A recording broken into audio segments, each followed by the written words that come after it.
ہمارے جو قریب ترین حالات ہیں، یعنی جس صدی میں ہم جی رہے ہیں، ماضی میں جو اہل سنت کے نظریات پر حملے ہوتے رہے، وہ تو پہلے کا ایک بگاڑ ہے۔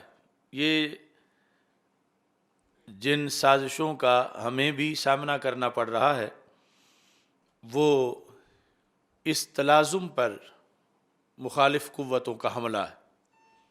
یقیناً ناسبیت اور خارجیت کی طرف سے بھی وہ حملے کیے گئے اور ہو رہے ہیں،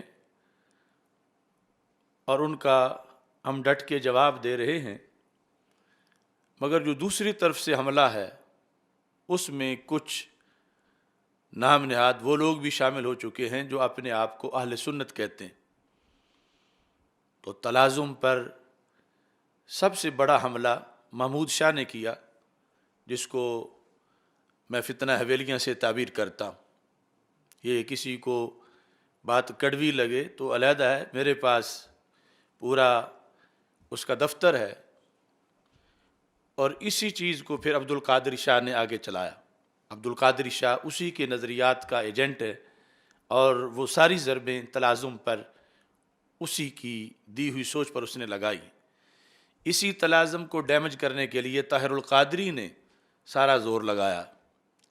اسی تلازم کے خلاف ریاض حسین شاہ بولا ہے، اور اسی تلازم کے پر آج کل جو ضربے لگا رہا ہے تو وہ عرفان شاہ، یعنی یہ سب کچھ یہ جو تلازم ہے اس کے خلاف ہو رہا ہے۔ یعنی جو اس لعان شاہ کا ماضی ہے، وہ ساری چیزیں جن کو وہ سبائی ولایت علی کہہ کر رد کرتا رہا، پھر آج اسی پر آ کر وہ اہل سنت کے نظریات کے خلاف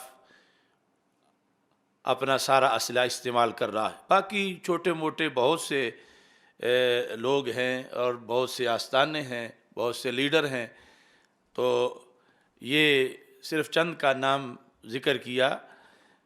اصل مسئلہ سمجھنا لازم ہے کہ یہ کب سے آ رہا ہے تلازم، اور کس کس نے بیان کیا ہے، اور اس بیان کو ہمارے لیے لازم ہے کہ ہم محفوظ رکھیں قرآن و سنت کی روشنی میں۔ یہ جتنے مخالفین ہیں یہ تو عارضی ہیں، نظریہ ہمیشہ سے ہے اور انشاءاللہ ہمیشہ رہے گا۔ یہ سارے اپنے اپنی پھکی بیچ کے خود غبار ہو جائیں گے، لیکن نظریے کا جھنڈا انشاءاللہ پھر بھی لہراتا رہے گا۔